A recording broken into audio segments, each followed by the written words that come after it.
dos ponentes del ámbito biosanitario y uno del ámbito jurídico y filosófico. Y bueno, yo solamente quería hacer unas consideraciones iniciales sobre el tema de la importancia que tiene considerar este momento tan decisivo, literalmente decisivo de la existencia humana como es la muerte.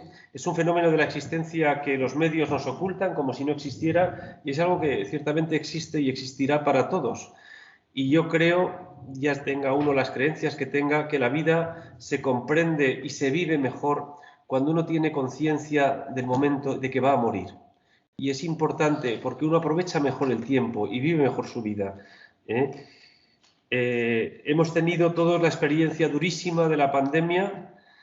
Yo he tenido la experiencia de vivir enfrente de la residencia Kaiser de ancianos, donde hubo muchísimos muertos, y veía salir desde la ventana de mi habitación, que está en un segundo piso, veía salir todos los días ataúdes, uno detrás de otro, ¿no? Verdaderamente estaba impresionadísimo, ¿no? Y yo creo que todos hemos vivido muy de cerca la muerte, ¿no? Esto es durísimo para todos, pero tiene un mensaje que nos ha hecho a todos reflexionar y que todavía no nos hemos... Bueno, yo digo, estamos todavía reflexionando y espero que no terminemos nunca de reflexionar sobre este asunto, ¿no? Bueno, aquí se va a reflexionar sobre una idea que a mí me parece importantísima, no solamente sobre cómo morir, sino sobre cómo ayudar a morir, que no es lo mismo que matar. Ayudar a morir no es lo mismo que matar. Esto es importante y yo creo que aquí saldrá también. Yo tenía aquí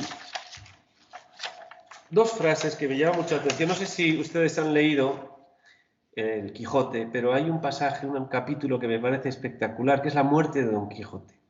La muerte de Don Quijote es uno de los capítulos más bonitos de la obra de Cervantes, y las reflexiones que hace junto a Sancho, que está en el lecho de muerte, y Don Quijote le va diciendo... Hay un momento en el que le dice, el que está para morir, le dice Don Quijote a Sancho, el que está para morir siempre suele hablar verdades. El que está para morir siempre suele hablar verdades. Y verdaderamente estamos todos para morir. Moribundos somos todos. Moribundo es el que va a morir.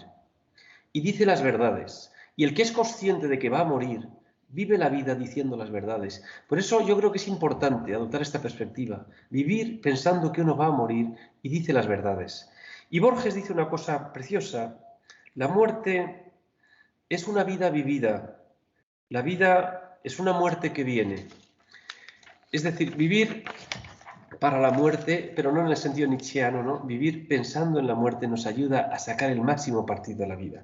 Bueno, dicho lo cual, voy a hacer muy breve presentación de cada uno de los ponentes. En primer lugar, el doctor Óscar Vergara, que es profesor de Filosofía del Derecho de la Universidad de La Coruña. Es profesor contratado doctor, es miembro del grupo de bioética del Hospital Quirón A Coruña, conferenciante y autor de numerosas publicaciones relativas a la metodología de la toma de decisiones en bioética. Ha publicado recientemente La dialéctica de la esperanza en pacientes con pronóstico de vida limitado, aspectos éticos y narrativos. Aquí a mi derecha tenemos al doctor Jesús Poveda, un amigo mío muy querido desde hace muchísimos años. Es profesor coordinador de la asignatura de bioética y final de la vida, el máster en bioética de la Universidad Rey Juan Carlos, profesor de psiquiatría de la Universidad Autónoma de Madrid.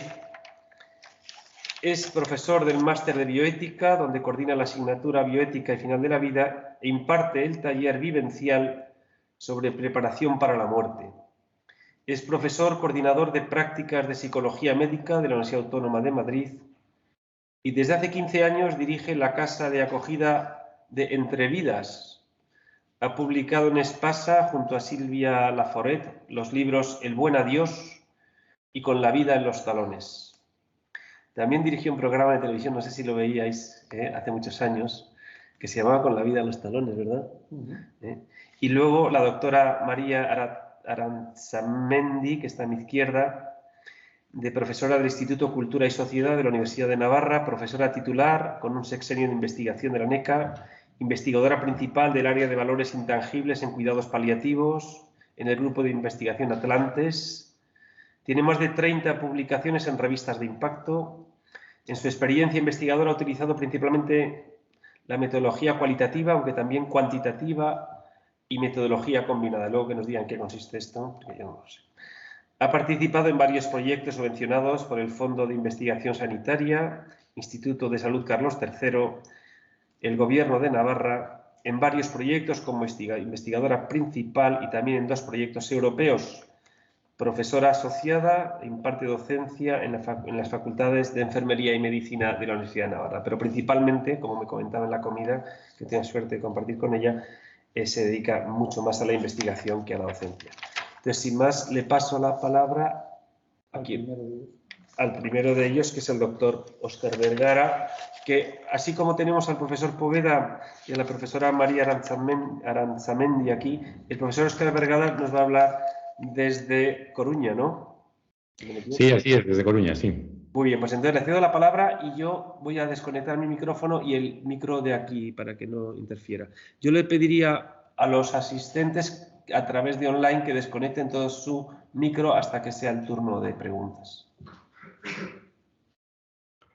Bien, pues muchas gracias al profesor Diego Pool por su amable presentación.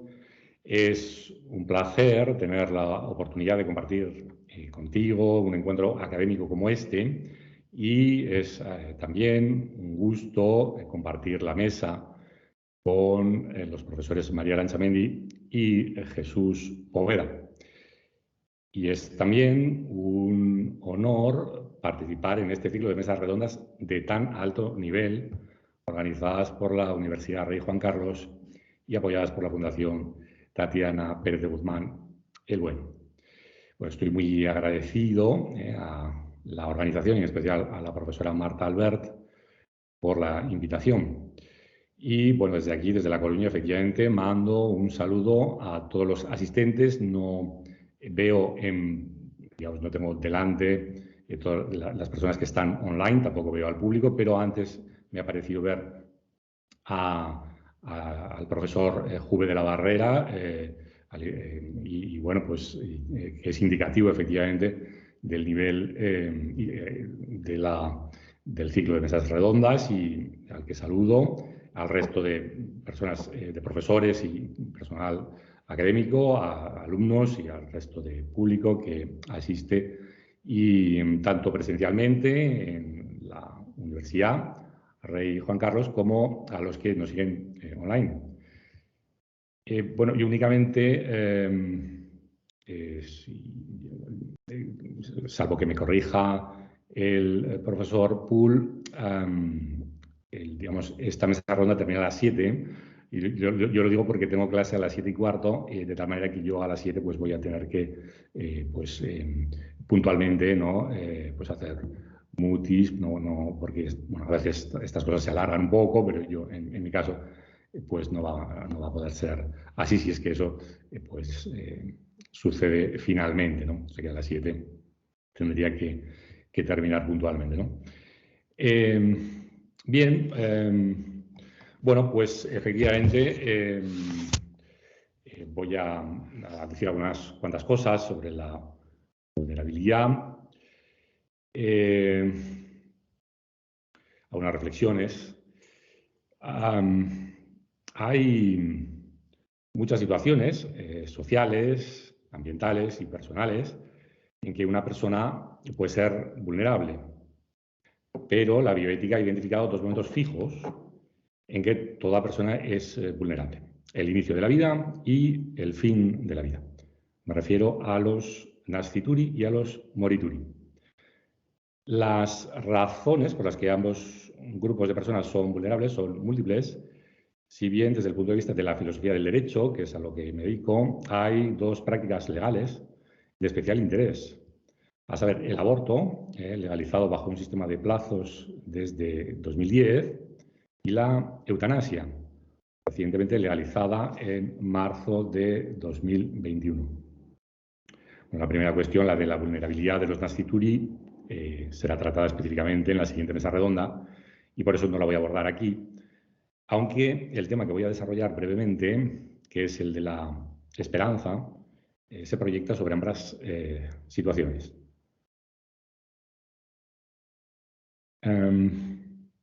En el contexto de la relación clínica, la cuestión de la vulnerabilidad ante la muerte presenta principalmente, aunque no solo obviamente, dos perspectivas, la del profesional sanitario y la del paciente. Ambas son complicadas de dilucidar y cada una entraña su problemática, pero tengo la intuición de que en ambas la cuestión de fondo es una cuestión de sentido. Aunque voy a abordar la cuestión desde la perspectiva del paciente, creo que la posición del médico ante determinados momentos críticos que comprometen la vida de aquel, del paciente, depende en el fondo de si concebimos la profesión médica a la luz de una mirada teleológica, que se pregunta por la naturaleza de esta, o de si lo hacemos sobre la base de criterios convencionales, como es el caso de lo que Beecham y Childress, evitando todo esencialismo, denominan moralidad común, la cual explícitamente caracterizan como histórica y, por ende, intrínsecamente mutable.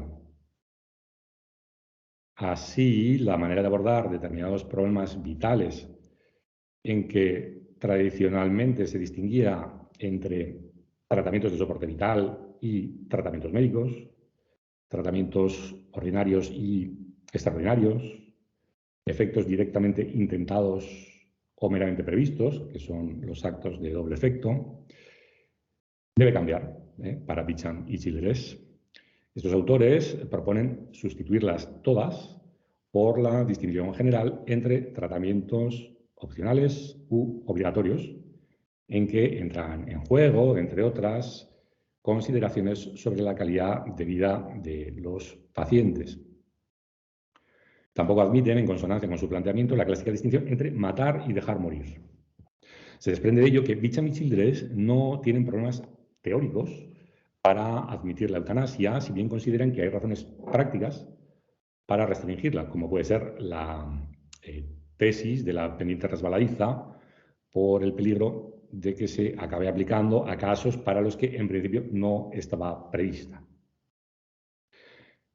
Pero, como digo, me voy a centrar en el paciente, ¿no?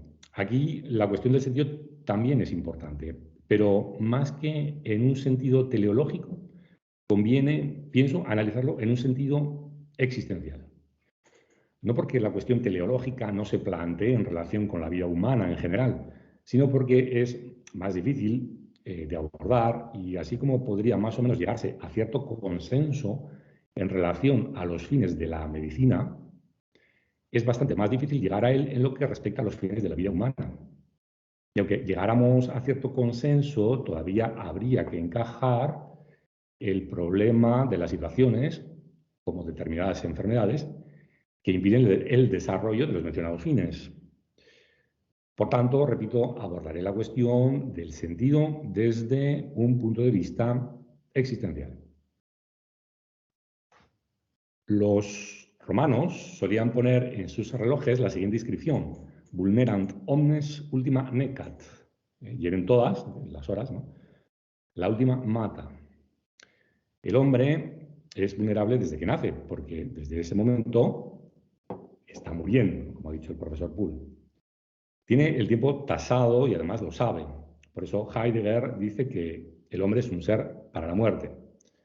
Los animales no saben nada de eso, por eso simplemente se mueren. El hombre, en cambio, muere y lo hace de manera personal, pues no hay dos muertes iguales. Por eso los estoicos insisten mucho en la idea de que hay que aprender a morir desde el comienzo, al menos si uno quiere morir en paz. A los animales la muerte les acaece en el ciclo de una biología que ya les viene dada, pero en el caso del hombre, la vida es una obra que está por escribir, una biografía. De esa obra, el capítulo más importante es el último, como advierte Servin Nuland en su libro Cómo morimos.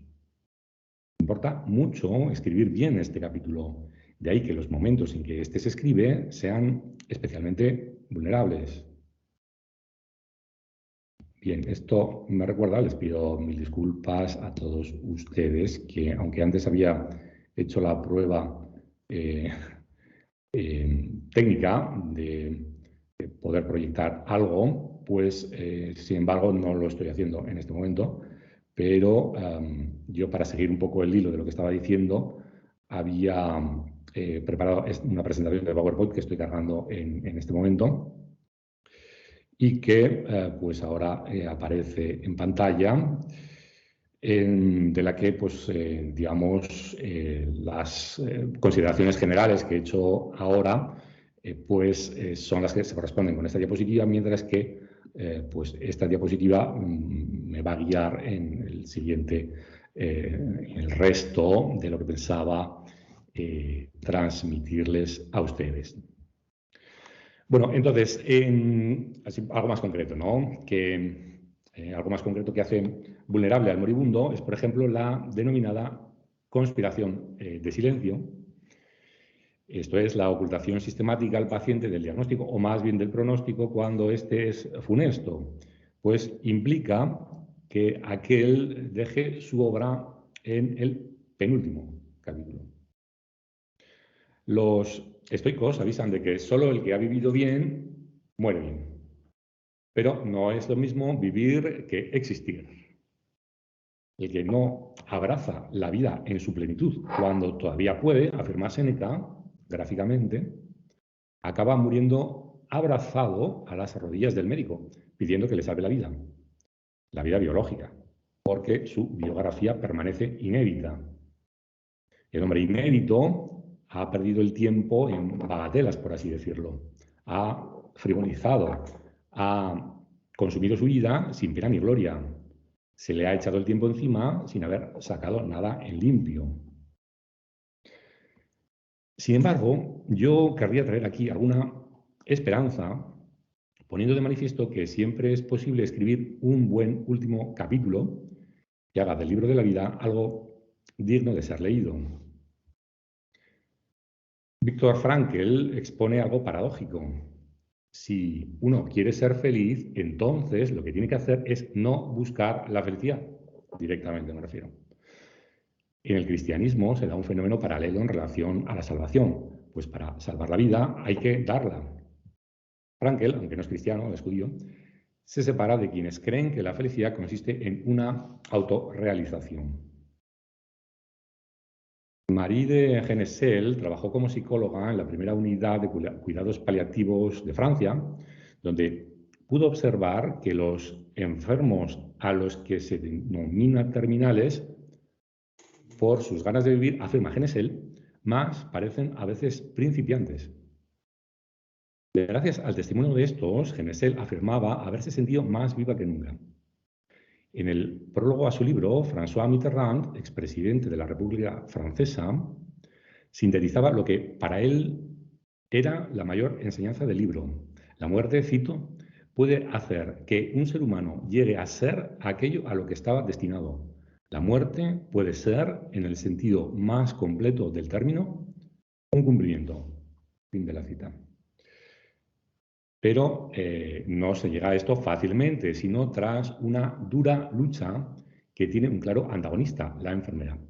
Y puesto que hablamos de narrativa, hay que observar que esta lucha presenta la estructura clásica del mito heroico, donde hay, como señala Leonardo Polo, 4 elementos: un sujeto, la pugna, el adversario y el encargo.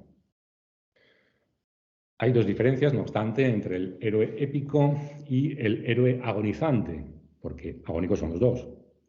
Pues mientras que el primero conoce su misión, pero no si va a sobrevivir a ella, el segundo, pues el héroe agonizante, no conoce su misión, pero sí sabe de antemano que no va a sobrevivir a ella. Lo que quiero decir es que hasta en las muertes más ordinarias, en que no se libra una gesta, es posible vivir un minuto de gloria. He hablado de la conspiración de silencio, pero no es esta la única situación en que el paciente es vulnerable. Del mismo modo que todo héroe que no sea un loco se piensa mucho y aún se resiste a aceptar la misión que le es encomendada, El paciente se resiste a renunciar a la esperanza de curarse a cambio de algo que ni siquiera conoce. Esto es natural y así debe ser. El peligro es que, aferrado a esta primera esperanza, el paciente acepte en cambio de un modo entusiasta tratamientos que están en fase experimental, lo que puede acabar convirtiéndole en un mero conejillo de indias, con resultados similares al que he señalado para la conspiración de silencio.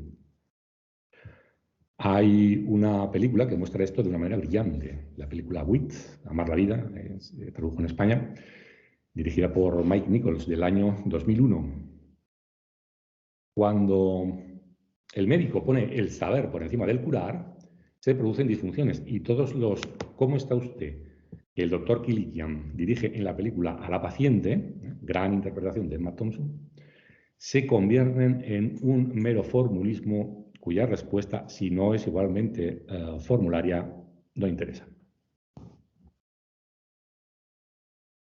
En su excelente libro The Bounded Storyteller, Arthur W. Frank señala 3 tipos de guión que puede seguir un enfermo al escribir el capítulo relativo a su enfermedad. El primero es la narrativa de restitución, que es el relato típico de un anuncio de medicamentos y que tiene que ver con enfermedades que no tienen mal pronóstico. Su estructura básica es: ayer estaba bien, hoy estoy mal, mañana estaré bien otra vez. Aquí el héroe es el médico.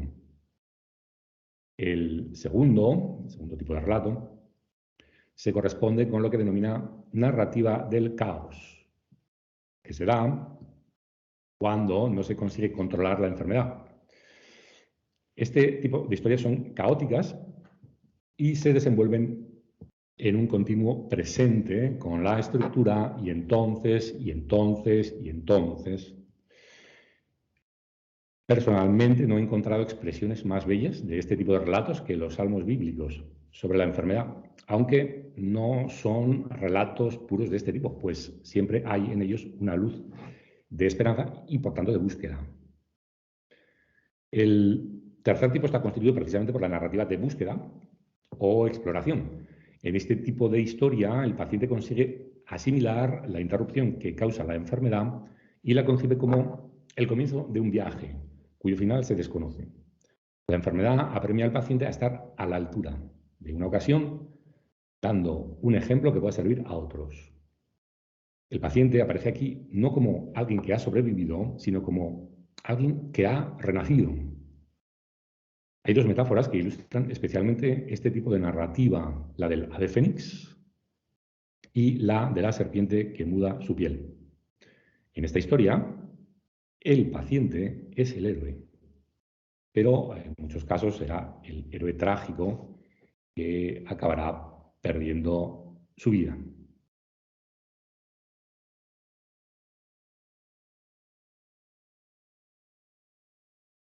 Es importante advertir que en el mito heroico el encargo... Óscar, perdona.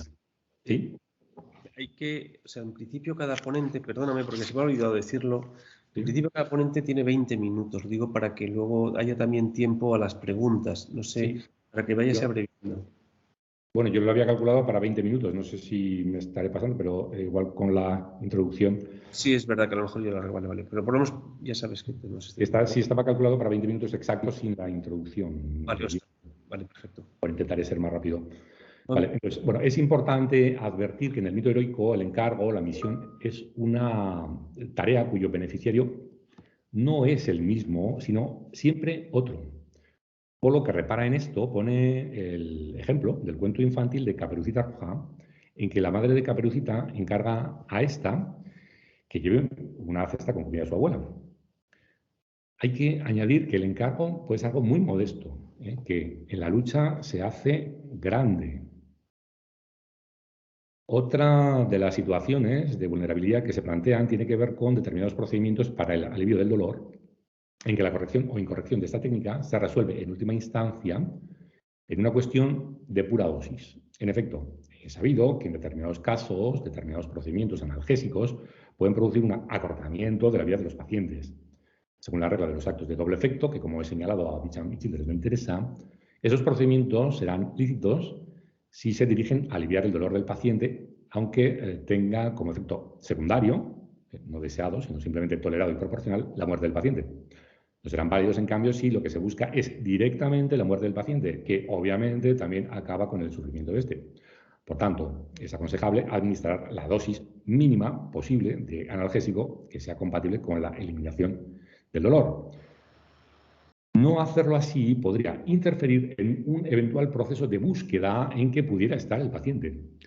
La ley de eutanasia excluye la consideración de este supuesto concreto de su ámbito de aplicación. Pues en efecto, si el procedimiento se hace bien, no constituye una eutanasia. Pero esto no garantiza nada, puesto que, como digo, al final es una cuestión de dosis, de más o de menos. Y lo que no se presenta como una eutanasia puede serlo en el fondo, ¿no?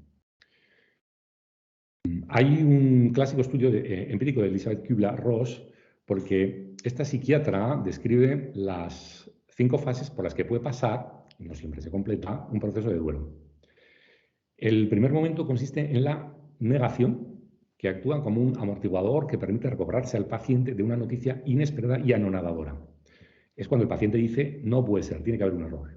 Aunque no suele durar hasta el final, Kübler-Ross refiere el caso de una paciente que recurría al maquillaje con el fin de disimular los estragos de la enfermedad, los cuales, a medida en que empeoraban, la llevaron a abusar cada vez más de dicho recurso hasta que su cara se convirtió en un cromo.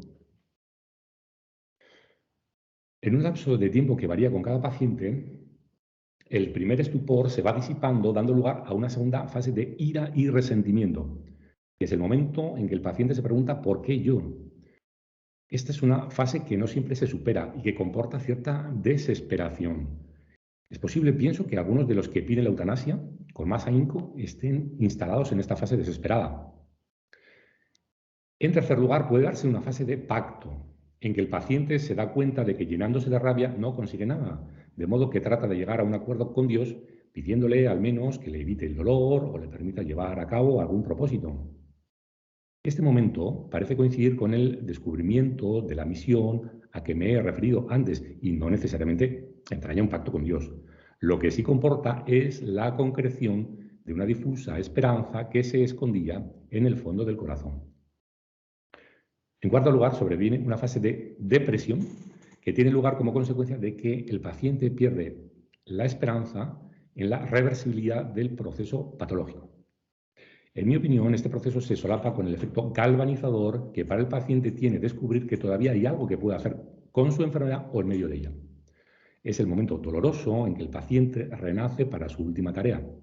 El momento en que deja la piel antigua y se reviste de la nueva en un proceso catártico que es todo menos instantáneo y para el que se precisa la ayuda del entorno, que tiene que apoyar al paciente en todas las fases del duelo, en cada una de distinta manera.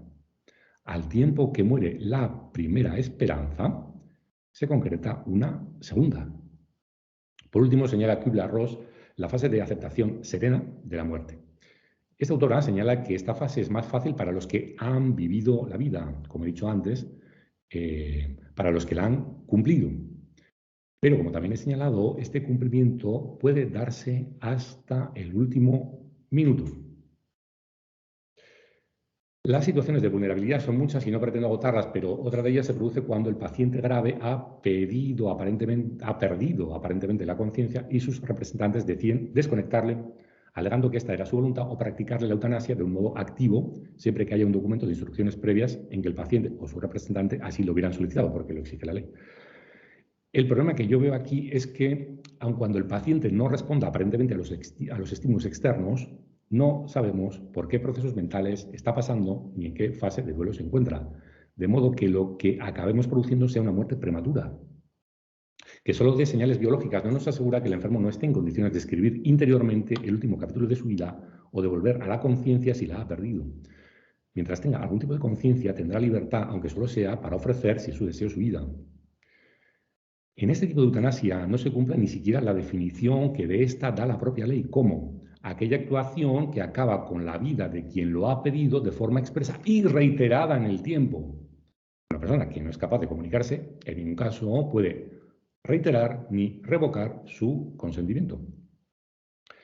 La definición legal de eutanasia termina incluyendo bajo su ámbito la situación de sufrimiento no solo de los enfermos terminales, sino también, y esto es un avance con respecto al proyecto de ley que en su día presentó el gobierno Zapatero, a los crónicos.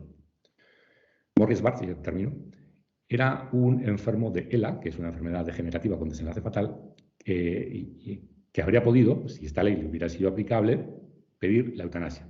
Esto es un caso particular, hay muchos casos y todos son absolutamente respetables, porque ha habido recientemente un caso de esta enfermedad también absolutamente respetable, ¿no? Bien, entonces, pero estoy hablando del caso de Schwarz, ¿no?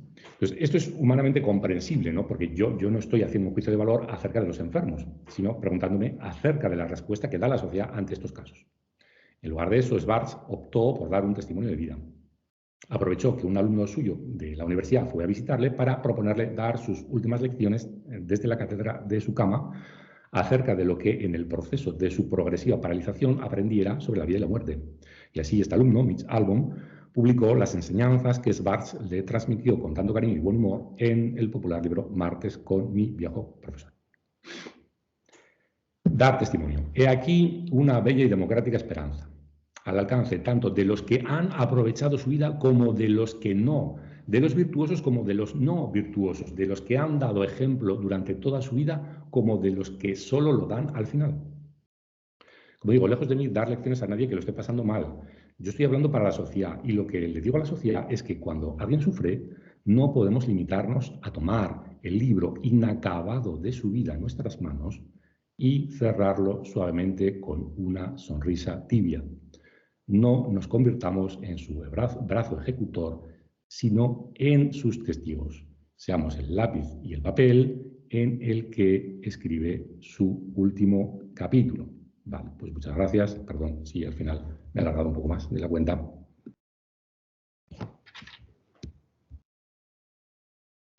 Óscar, muchísimas gracias. No sé si aquí lo hemos oído bien, más o menos lo hemos podido oír. Yo supongo que los que estáis online lo habéis escuchado bien. Entonces voy a... No sé si me estáis escuchando. A ver, no, espera. Es que no sé cómo se hace para que me estáis viendo, ¿no? ¿Me veis en la pantalla? Los que estáis online, sí, espero que sí. Bueno, entonces le voy a dar la palabra al profesor Jesús Poveda. Le voy a pasar porque te están viendo desde este ordenador, Jesús. Para que lo pongas delante. Lo que pasa es que no sé cómo. Bueno, Jesús, yo creo que no se preocupen, que ya ahora mismo todo lo que queda es desde aquí. No se preocupen, ya es presencial, ya los que van a hablar están ahí. No se preocupen, muchas gracias. Muy bien, pues muy buenas tardes, tanto a los que estamos en directo como a los que no.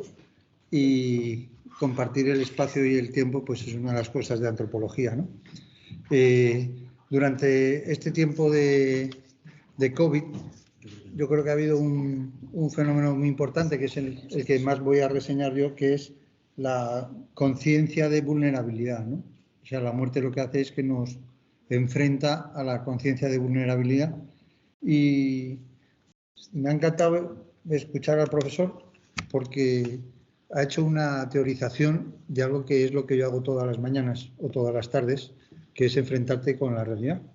Y la verdad que tener una teoría es muy interesante, porque lo que ha dicho él son teorías de personas prácticas como Kubler-Ross que han tenido esas vivencias. Yo en primer lugar quería decir, cuando me presentaba el profesor Diego Pull, que el siglo pasado, al final de los años 80, que fue cuando acabé la carrera, justo antes de que la carrera acabara conmigo, estuve trabajando 5 años en el servicio de oncología de la paz. Trabajar en un servicio de oncología te enfrenta realmente con la muerte. Y fue donde tuve la suerte de hacer mi tesis doctoral, financiada por la Fundación Española contra el Cáncer, ¿no? Por aquellos años había un término que era el de mentira piadosa, que era el término habitual con que los terapeutas despachábamos a los pacientes cuando se enfrentaban con la muerte. Esa tesis doctoral tuvo la gran ventaja de que me permitió, con la beca de la Fundación Española contra el Cáncer, estudiar durante 5 años a los familiares, a los pacientes al equipo de enfermería y a los médicos. Y la tesis, después de 5 años de atender a cientos de pacientes que fallecieron, porque una de las condiciones para estar en este estudio era que la expectativa de vida fuera de 6 meses, que es un poco un concepto que, aunque ahora se ha ampliado, pues es cuando se habla de pacientes con enfermedades terminales, que no con pacientes terminales. Las terminales son los ordenadores o los terminales de los autobuses, pero la enfermedad es terminal, el paciente no es terminal. El paciente puede estar en una situación terminal. Bueno, pues la conclusión de la tesis es que cambiamos el concepto de mentira piadosa por el de verdad soportable. Verdad soportable es un término que se acuñó en el año 90, que fue cuando tuve la suerte de defender mi tesis doctoral. La tuve que defender a capa y espada, porque una tesis que me dijo el tribunal de la Facultad de Medicina que era demasiado antropológica. Uno de los insultos más bonitos que me han dicho. Ha hecho usted una tesis demasiado antropológica. Pero claro, cuando tienes un centenar de pacientes estudiados, a los que has estudiado, al equipo de enfermería, al equipo, a su familia y al equipo de médicos, pues es una tesis musculosa que permitió acuñar el término de verdad soportable. Cuando nos apoyamos en la verdad podemos construir, cuando nos apoyamos en la mentira no podemos construir, ¿no? Y lo que ha hecho el COVID ha sido enfrentarnos con la verdad.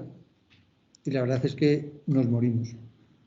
Recuerdo que cuando uno hace una tesis doctoral, todos los profesores que están en esta mesa, por cierto, me ha hecho mucha gracia la presentación de a la derecha el doctor Poveda, a la izquierda María tal, como si fuéramos a pegar, ¿no? Como si fuera un ring, ¿no? Entonces, a mi derecha. Entonces, bueno, nos vamos a complementar en realidad. Pero el asunto es que verdad soportable es un concepto muy poderoso. Estamos hablando de que hay cosas que son ciertas, como que las personas se mueren. Entonces, la muerte es uno de esos fenómenos antropológicos, una tesis demasiado antropológica, que te ponen un límite. Hay cosas que son opinables. Evidentemente, cada persona vive en su mundo subjetivo, ¿no? Viniendo para acá, pues se pasó por Moratalaz y me he acordado de una frase de José Bergamín que decía: si fuéramos objetos, seríamos objetivos. Pero como somos sujetos, somos subjetivos. Y se quedaba tan pichi, ¿no? Hay cosas que son objetivas, como que la muerte es el cesar de las actividades biológicas. Y eso es lo que ha hecho el COVID. Que no solo los que estábamos en oncología, sino todo el mundo ha tomado conciencia de esto. Diego a través de su ventana, otros a través de la televisión, otros a través de la radio, otros a través de familiares cercanos, ¿no? Entonces yo creo que lo que pasó con el famoso COVID es que nos ha hecho conscientes de la muerte.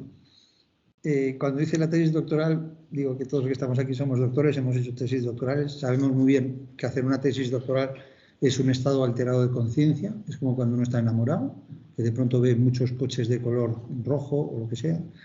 Entonces cuando uno hace una tesis, pues yo leía todo tipo de cosas relacionadas con la muerte. Y me acuerdo de una esquela que leí, que añadía la biografía, por supuesto, de la tesis doctoral, donde ponía el nombre de una señora y debajo ponía a la que le sorprendió la muerte a los 92 años.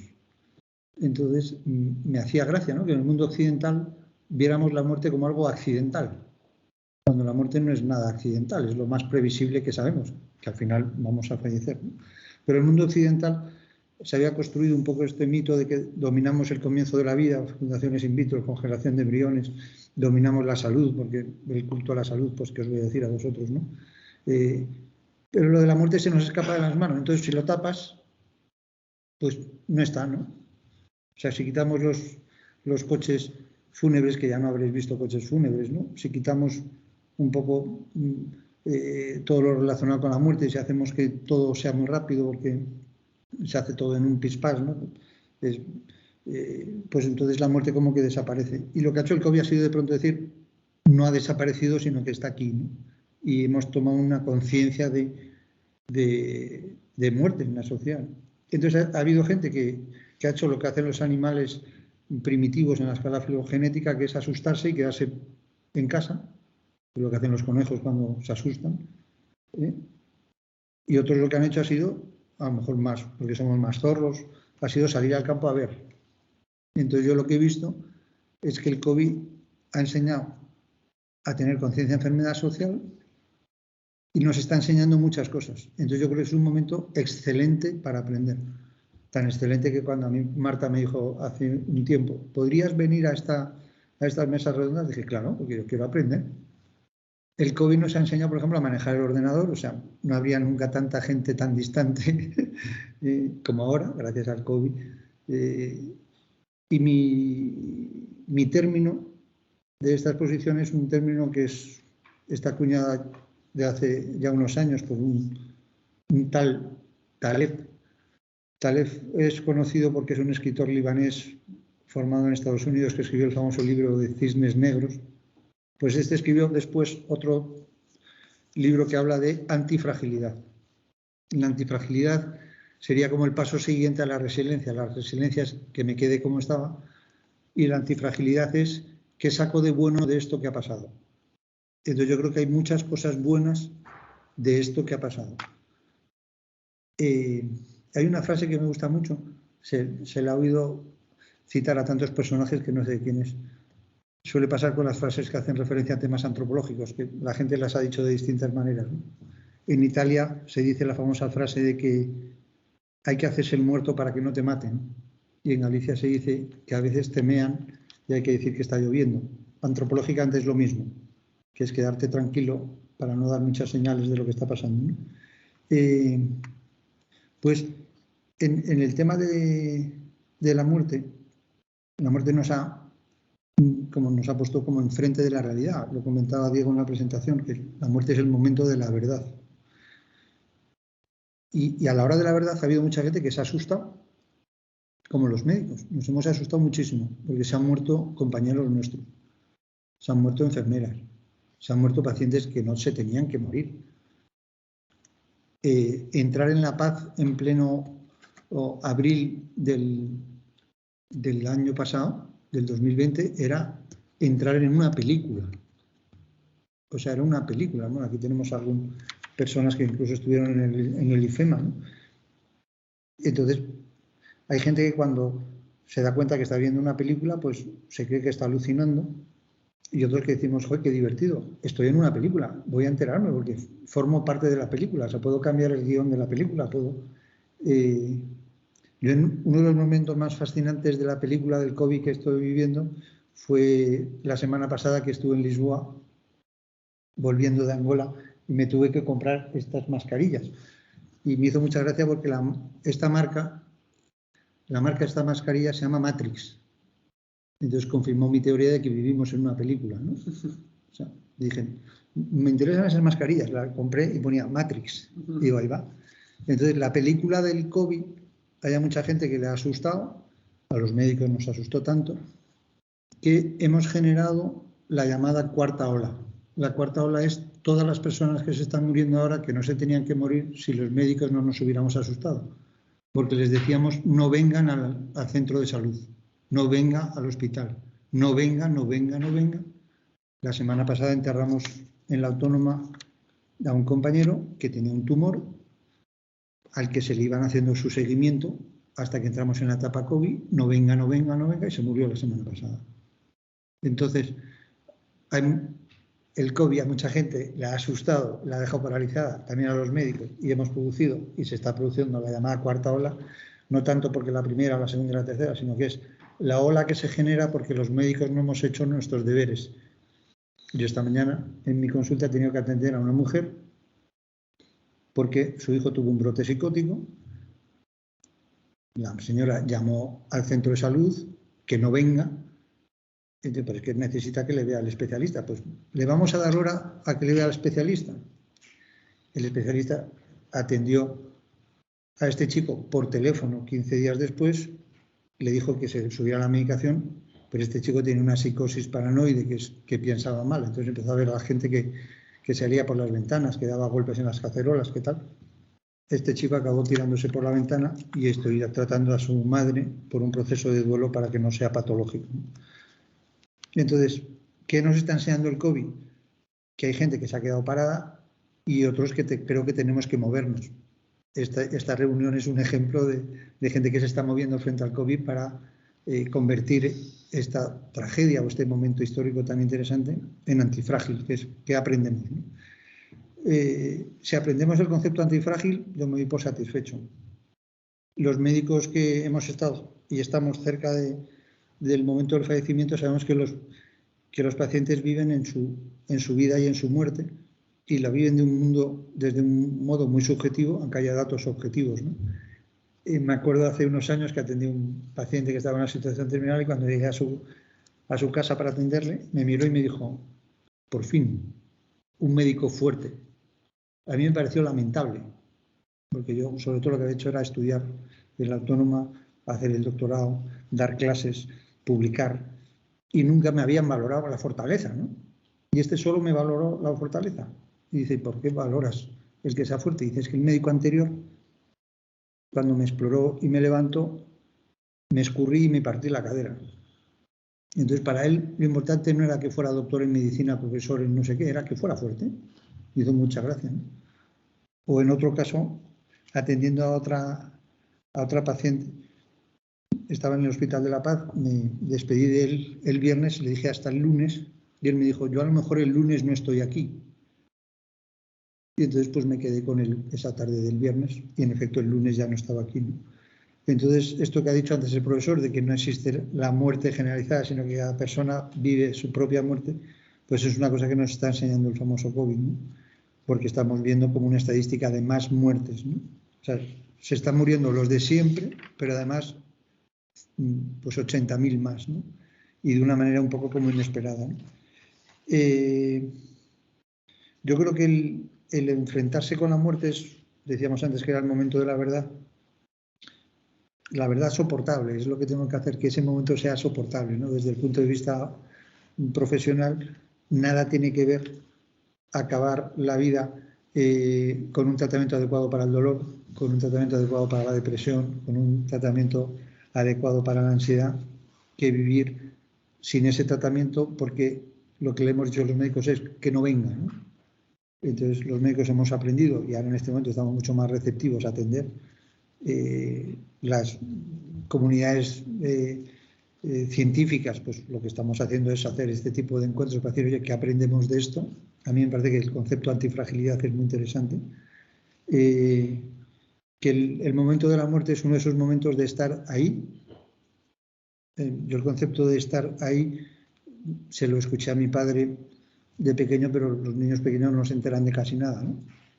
Entonces, estuvo una tarde entera jugando conmigo, señal de que le preocupaba mucho mi situación. Yo tenía unos 8 años. Entonces yo me mosqueé con mi padre, porque yo soy el séptimo de 11 hermanos. Entonces, que él estuviera toda una tarde jugando conmigo a mí me hizo sospechar que mi padre estaba mal.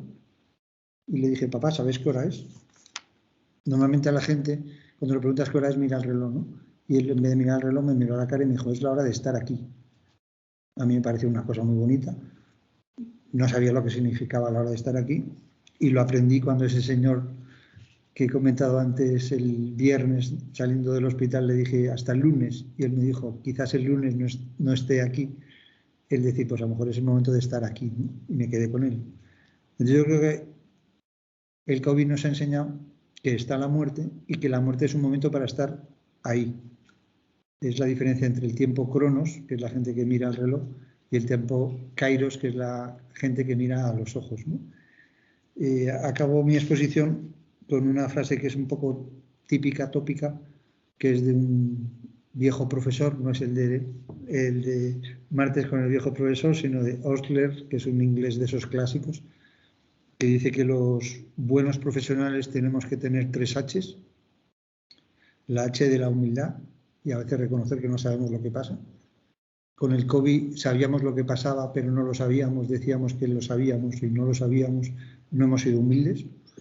Nada como andar en verdad, que es una frase de Santa Teresa sobre la humildad.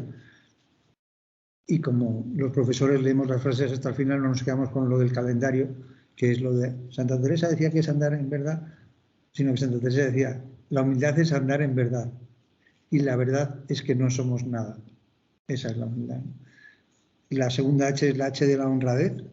Ha habido muchas personas que se han aprovechado del COVID, que no han sido honrados, no han sido honestos, no han sido, han hecho sus grandes negocios, se siguen haciendo sus grandes negocios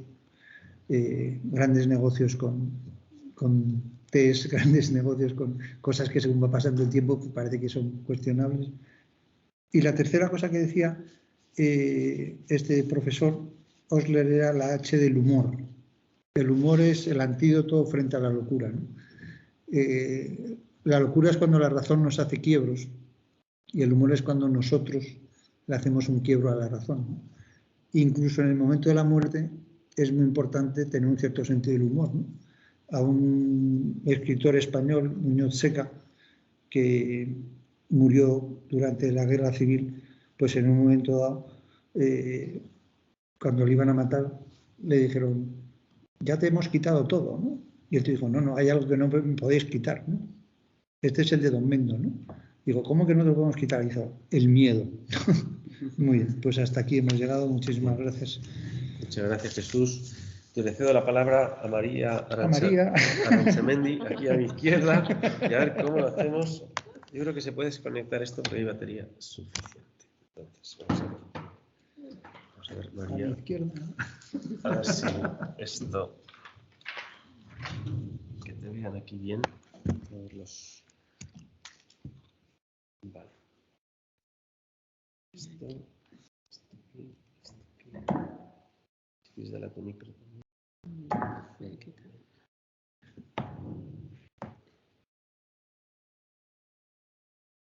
¿Estás compartiendo pantalla? Tengo que ponerme aquí y ahí, en teoría, deberían de ver la pantalla también en grande, ¿no? Sí, no, ellos sí, pero vamos a ver si también están compartiendo. Sí, pero no es lo mismo. Un momentito.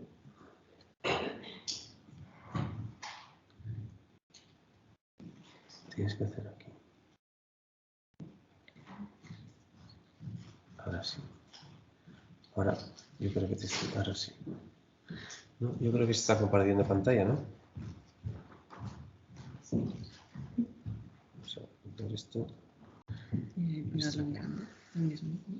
Vale, yo creo que sí, ahora sí. Sí, sí, yo creo que está. Perfecto. Bueno, buenas tardes a todos. Sí, no sé si poner a este o el otro. Y bueno, en primer lugar, dar las gracias por la invitación y poder estar aquí. Y la verdad es que me está encantando escuchar también a mis compañeros de mesa, ¿no? Y creo que, como han dicho, vamos a ser un poco complementarios en muchas cosas que vamos a decir, ¿no?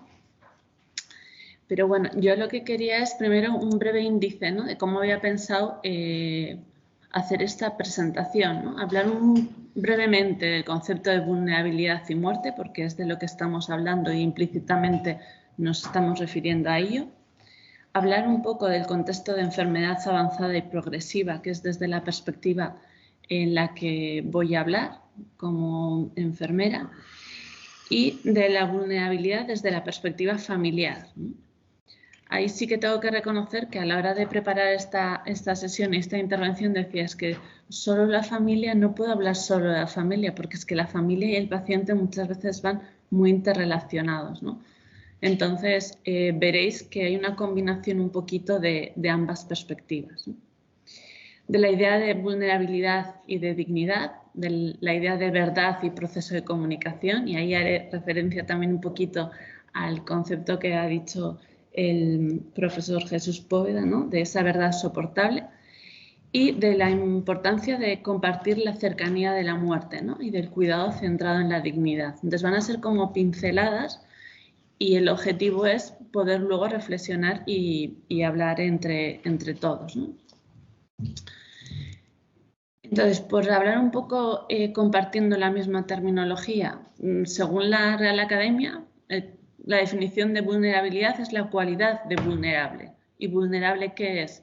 Pues que puede ser herido o recibir lesión física o moralmente, ¿no? Pero como han ido presentando los colaboradores de la mesa, sabemos que la vulnerabilidad es una condición del ser humano, es parte de lo que somos, ¿no? Pero los sinónimos a los que relacionamos esa vulnerabilidad son todos palabras principalmente con connotaciones negativas, ¿no? Debilidad, fragilidad, decaimiento, son sinónimos que están ahí si buscamos sinónimos, ¿no? Entonces, una manera de quizás que hace que sintamos esa vulnerabilidad en su expresión máxima es cuando pensamos en la muerte, ¿no? Si pensamos en la muerte, por definición es la cesación o el término de la vida, ¿no? Y la muerte es parte de esa vida y, como han dicho, es algo fisiológico, es natural, igual que es el nacimiento, pero culturalmente nos ha costado más manejar ese concepto de muerte o manejar que la muerte también es parte de quién somos, ¿no? ¿Y por qué puede hacer que aumente esa percepción de vulnerabilidad? Pues yo me atrevería a decir porque nos recuerda nuestra finitud y eso hace que sintamos que somos vulnerables, ¿no? Se nos puede herir de alguna forma. En el contexto de cuidados paliativos, en el contexto de una enfermedad avanzada que va progresando, que sabemos que no tenemos una cura, pero sí que tenemos muchas otras cosas, ¿qué ocurre? Que en ese proceso de enfermedad van a ocurrir una serie de cosas, van a aparecer más síntomas, dolor, cansancio, muchos síntomas, va a haber una repercusión emocional, va a haber una serie de limitaciones, pérdidas de autonomía, tratamientos que estábamos tomando quizás no funcionan o no como se esperaba, ¿vale? Nos encontramos con un pronóstico más limitado, ¿no? Somos más conscientes de esa cercanía y un contexto de fragilidad progresiva. Entonces, en el fondo, ¿qué está ocurriendo? Está ocurriendo un proceso de pérdidas, ¿no? Van aumentando las pérdidas de algo que muchas veces damos por supuesto. Y ese aumento de las pérdidas hace que haya un aumento muchas veces de esa percepción de vulnerabilidad. Y en ese contexto ocurre tanto con la persona que está enferma como con el contexto familiar. Entonces hay una frase que me parecía que muestra un poco esa idea de vulnerabilidad y de conciencia de finitud y de cercanía de la muerte, que es de Breuer, que dice: pensé que el tiempo me había dado un golpecito en el hombro, que por fin tenía un plazo verdadero que se iba a cumplir de todas. Lo que me sorprendió fue la sobresaltada conciencia de que un día cualquiera, lo que fuera, iba a interrumpir mi acomodado paso por la vida. Acaso parezca trillado, aunque solo podría decir que me di cuenta por primera vez en la vida de que no tengo un para siempre. En realidad todos sabemos que no tenemos un para siempre, pero muchas veces vivimos como si lo tuviésemos, ¿no? Y de hecho el profesor ha dicho, ¿no?, que la situación de COVID nos ha recordado que ese para siempre tiene una fecha quizás más cercana para su fin, ¿no? Entonces, en ese tipo de conciencia de vulnerabilidad están también las personas en casos concretos. Y podemos hablar de casos concretos, de personas concretas, ¿no?, como en este caso este señor Iván, ¿no?, que nos habla de cómo para él un diagnóstico de una enfermedad avanzada ha cambiado la mayoría de sus proyectos, su visión de proyectos, de lo que tenía planificado para su futuro a medio y largo plazo ha cambiado y tiene una percepción de corte, ¿no? Se ha cortado eso y de repente tiene que procesar que tiene que vivir con lo que hay y no con lo que podría ser. Entonces, de repente ocurre un cambio de chip que le hace empezar a ver la vida de otra manera, ¿no? Y se trata de vivir, y lo dice él con sus palabras, ¿no? Entonces, en este ejemplo vemos que esa situación de vulnerabilidad que él expresa, hablando de que han cortado una serie de proyectos y que tiene que reajustarse, nos encontramos que en ese concepto de vulnerabilidad no solo se afecta a una parte de la persona. Incluso en la enfermedad, aunque haya un síntoma, ese síntoma tiene repercusiones en otras esferas de la persona y afecta a todas las dimensiones de la persona. Y eso hace que esa afectación de todas las componentes, dimensiones, como queráis denominarlo, ¿no?, de lo que es una persona, empiece a tambalearse un poco y se cuestione muchas cosas. Y tiene un efecto en preguntas esenciales de por qué a mí, por qué ahora, porque es una vulnerabilidad, digamos, en situaciones máximas. Surgen dudas, surgen miedos, surge la cuestión de la dignidad, porque hemos dicho que va habiendo un proceso de pérdidas, cuestionamientos sobre el sentido, sobre la percepción de carga. Antes podía hacer muchas cosas y ahora no. Una pérdida de roles, ¿no? Y se va generando un sufrimiento por esas pérdidas. A veces son pérdidas que ya ocurren en el momento y otras veces son pérdidas que la persona misma va anticipando, sabe qué va a ocurrir, sabe que no va a mejorar la situación, sabe que las noticias son malas.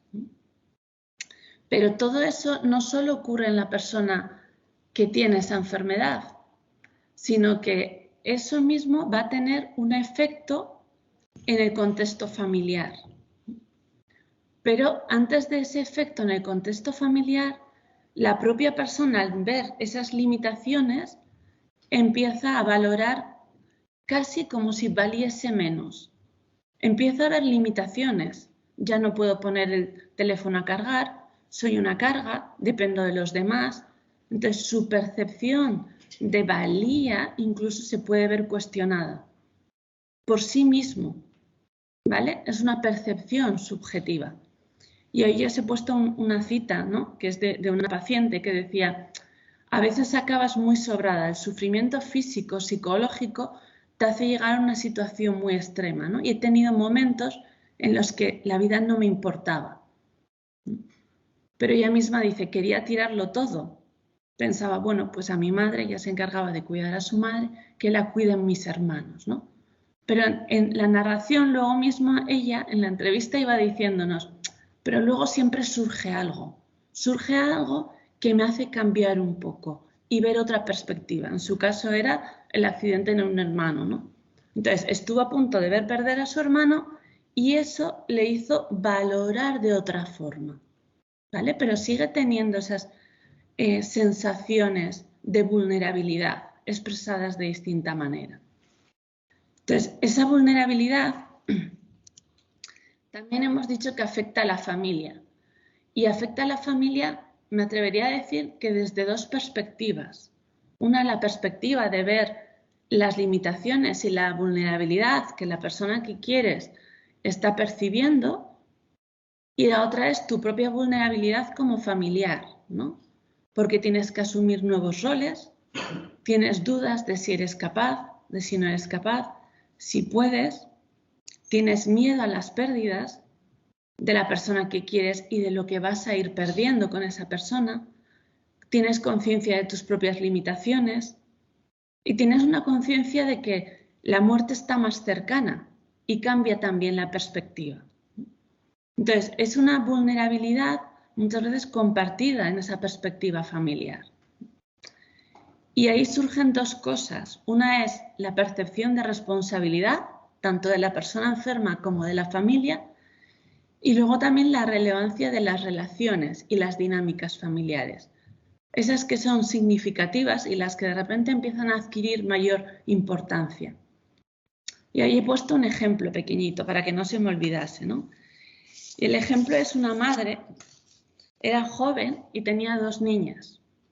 Entonces, ella era una mujer, como ella diría, fuerte, siempre había sido capaz de manejar su vida, encargarse de sus hijas, y de repente, por el proceso de enfermedad, resulta que ya no es capaz de cuidarse ella sola. Necesita a su madre para que le cuide y necesita que su madre cuide también de sus hijas. Y en ese proceso, sus hijas también maduran, pero también se enfrentan con situaciones de miedo. Y la paciente, la madre, me decía, es que mi hija mayor tiene miedo de estar solo conmigo, porque me ve como una enferma. Ya no soy solo su madre, soy su madre enferma y necesita una seguridad. Y se la puedo dar hasta cierto punto. Entonces, son dinámicas que influyen en toda la perspectiva familiar. Y por eso la vulnerabilidad aumenta en ambas partes y es en cierta forma compartida. Entonces, en esa vulnerabilidad surge una ambivalencia. Y esa ambivalencia puede ir cambiando. He puesto ejemplos de perspectivas diferentes, ¿no? En la columna de la izquierda, y no es una lucha, una perspectiva más de la persona enferma. Y en la columna de la derecha una perspectiva quizás más del familiar, ¿no? Entonces, dentro de la columna izquierda, la persona que está enferma, hay momentos en los que siente que no es capaz de hacer nada solo, que ya no puede ayudar ni desarrollar los roles que estaba haciendo, que depende demasiado de los demás. Entonces, hay una parte, digamos, que es como negativa, por decirlo de alguna forma, pero a la vez esa misma persona tiene momentos en los que dice, jo, pero todavía puedo compartir cosas. Puedo jugar con mi hija, aunque no pueda hacer otras cosas que antes hacía. ¿Vale? Qué suerte tengo que me cuidan, que tengo un entorno que me valora, que ahora estamos más unidos, ¿no? Todo esto también trae cosas buenas. Entonces, en esa percepción de vulnerabilidad, la persona enferma es capaz de ver cosas más negativas y cosas más positivas, pero a la vez se plantea cosas sobre la cercanía de la muerte, porque lo ve cercano. Y se plantea como, ¿cómo le digo que me estoy muriendo? ¿Cómo le digo que me quiero morir? Pero a su vez, en ese proceso que esa persona va haciendo con sus ambivalencias y con sus dinámicas, también hay un familiar o varios familiares que tienen sus dudas, sus aspectos más negativos, vamos a decir, que se cuestionan, no sé si le cuido bien, no sé si la medicación que le estoy administrando es suficiente, y si le pasa algo, ¿cómo lo voy a manejar? Yo no sé, yo no soy un profesional, ¿no? Pero también dice, jo, ¿y si está malito y se muere? ¿Y si se muere conmigo en casa? Voy a saber manejarlo. Pero también aparecen otras partes más positivas, vamos a decirlo de alguna forma, ¿no? Que es, voy a aprovechar el tiempo que me queda, voy a valorar este tiempo, vamos a recordar cosas que hemos hecho juntos, vamos a compartir lo que tenemos por delante. Incluso a veces se plantea, soy afortunado de poder cuidar, y otras veces piensa, estoy cansado de cuidar, ¿no? Hay esa ambivalencia en ese proceso de vulnerabilidad. Y en ese proceso también vuelve a aparecer la muerte, ¿no? ¿Qué le digo si me dice me estoy muriendo o quiere hablar de eso? Porque quizás como familiar tampoco estoy del todo preparado. O sí lo estoy, pero a medias. ¿O cómo le digo que me gustaría despedirme si él no me está diciendo algunas cosas, ¿no? Entonces es un proceso muy dinámico y a veces los procesos van en sintonía, otras veces no. Entonces hay un proceso que hay que acompañar. A veces es más sencillo y otras veces, como en la imagen, ¿no? Hay un elefante en la mitad de la sala. Cada uno está intentando manejarlo lo mejor que puede, pero hay algo que no resulta cómodo. Y muchas veces ese elefante, esa presencia que a veces es silenciosa y que no es una presencia total, nos aleja, nos distancia, aunque no lo queramos. Y ahí es cuando hay una llamada silenciosa de socorro, de auxilio, de vamos a ver qué hacemos con todo esto. Entonces, en esa llamada de socorro, yo planteaba, ser vulnerable es no tener valor, porque muchas veces esa ambivalencia es porque la vulnerabilidad parece que afecta la percepción de dignidad, no la dignidad intrínseca que tenemos como seres humanos, pero sí uno cómo se va viendo o cómo le ven los demás, ¿no? Y ahí hay una percepción de dignidad percibida en la mirada, en el tacto, en la manera de estar, ¿no? En cómo me perciben los demás si hago o no hago cosas, porque antes yo hacía una serie de cosas, pero ahora no puedo hacerlas. Entonces ya no sirvo. ¿Qué ocurre?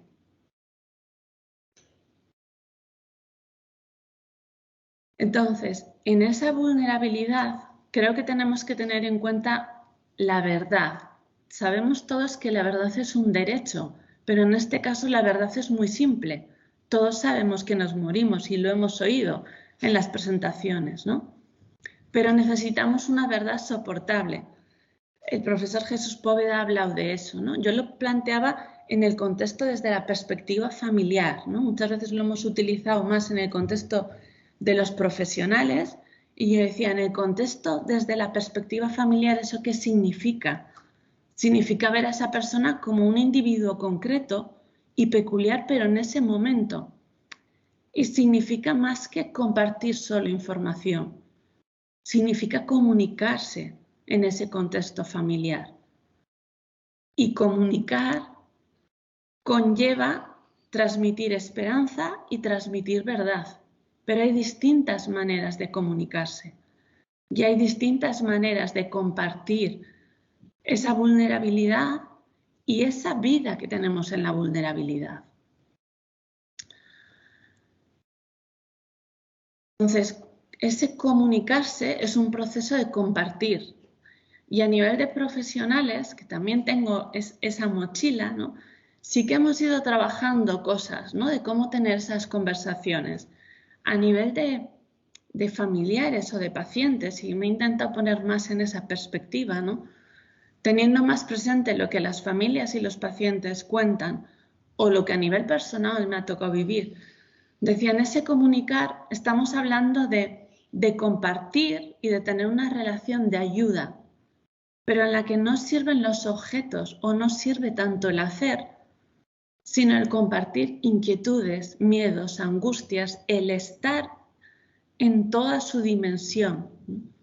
Y eso a veces es difícil y es un proceso. En un momento estamos mejor y estamos en completo, con una presencia completa, y otras veces no. Pero ese estar y ese comunicar significa estar alerta, estar disponible a escuchar y a ver al otro, pero también a escuchar y a verse uno mismo como familiar, porque el familiar también tiene que ver en qué momento está y en qué situación está para poder estar con la persona que quiere. Por eso decía que todo este proceso de comunicar o de esas terminologías que utilizamos, ¿no? De verdad soportable, son aplicables de distinta manera, con distintos términos si queremos, pero también a esa perspectiva familiar. Entonces, en ese comunicar tenemos que buscar no las palabras, porque a veces es lo que le damos mucho énfasis, sino la sintonía. Y por eso ponía esa imagen de la radio, ¿no? Hay que buscar la sintonía en la que uno escuche bien esa melodía, sin muchas interferencias, sin cosas que impidan esa buena comunicación y ese compartir. Y ese compartir también significa las miradas, ¿no? Ese tacto, porque a veces la mirada dice mucho más que las palabras que utilizamos. Y en esa perspectiva familiar, quería compartir un estudio, ¿no? Que habla un poco de vivir con un cáncer avanzado, y al hablar con los pacientes y esas familias, lo que nos compartían es que la vivencia, el ser consciente de que la muerte está cercana, está presente desde el principio con el diagnóstico, ¿vale? Pero van haciendo un proceso de pasarlo mal, de ir a aceptarlo, de vivir con la enfermedad. Van poniendo la cercanía de la muerte, a veces más presente, otras veces más hacia el fondo de sus sentimientos, de su mente. Y dentro de ese proceso, que también lleva al compartir o reconstruir de alguna forma esa vida de otro, dándole un sentido diferente, aparece una fase que es la de compartir, ¿no?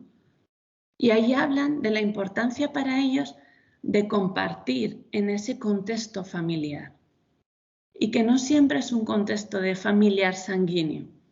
Y ahí ellos hablan de la necesidad de compartir teniendo la sensación de ser amado y acompañado en esa experiencia, pero a la vez de querer proteger a sus seres queridos, ¿no? Haciendo una comunicación selectiva y posicionando esa idea de muerte en su proceso de enfermedad. Y en ese proceso la familia también va compartiendo su perspectiva de vulnerabilidad y su perspectiva de muerte, ¿no? Y viven más el ahora, el buscar sentido, pero he utilizado 3 ejemplos diferentes que quiero compartir brevemente para ver que hay distintas maneras de vivir esa perspectiva, ¿vale? A veces restablecen las relaciones o se fortalecen, pero son maneras diferentes de compartir. Entonces, en este caso, era un señor que hablaba de compartir o de comunicar la cercanía de la muerte a su hijo y decía, es que no lo necesitamos. Primero, no soy capaz, ¿no? Él decía, es una cuesta arriba. ¿Qué le voy a decir? Que me estoy muriendo, yo ya lo sé. Pero es que él lo sabe, porque mi hijo no es tonto, ¿no? Pero no necesitamos ponerlo con palabras. Entonces, ellos estaban comunicando, lo estaban compartiendo, pero sin palabras. Y su compartir era aceptar esa situación y jugar a cartas todas las tardes, sin necesidad de poner más palabras. En cambio, otra persona hablaba de compartir y de esa necesidad de despedirse de los seres que eran importantes para él. Y lo veía como un lujo, no lo veía como una situación de máxima vulnerabilidad, sino que lo vivía como una situación de lujo. Si veis la cita, él dice, o sea, fue una experiencia verdaderamente bonita, fantástica. Me despedí de mis hijos, de mi madre, de mis hermanos, de todas aquellas personas que me quieren, que me importan. Y lo compara, son sus palabras, dice, les dije que seguramente ni Onassis, ni Rockefeller, ni nadie había tenido esa oportunidad, ¿no? Entonces, él lo hizo de una manera mucho más explícita que el caso anterior y con una perspectiva diferente. Pero en el tercer caso, por ejemplo, fue una decisión familiar. Era un señor que estaba casado, tenía 2 hijas pequeñas y decidió que aparte de hablarlo con su mujer, tenía que hacer algo más. Ya estaba compartido con su mujer, había sintonía, pero él percibía que necesitaba poner la sintonía adecuada para sus hijos, para sus hijas en concreto, ¿no? Entonces a la mujer le dijo, algo tengo que hacer contigo y con las niñas, porque cuando yo me vaya, quiero que sigan siendo capaces de poder seguir con su vida. Entonces decidió hablarles y les dijo, se me acaba el tiempo, no me queda quizás tanto tiempo como me gustaría, pero mientras tengo este tiempo, ¿qué os gustaría hacer? Y en ese ¿qué os gustaría hacer?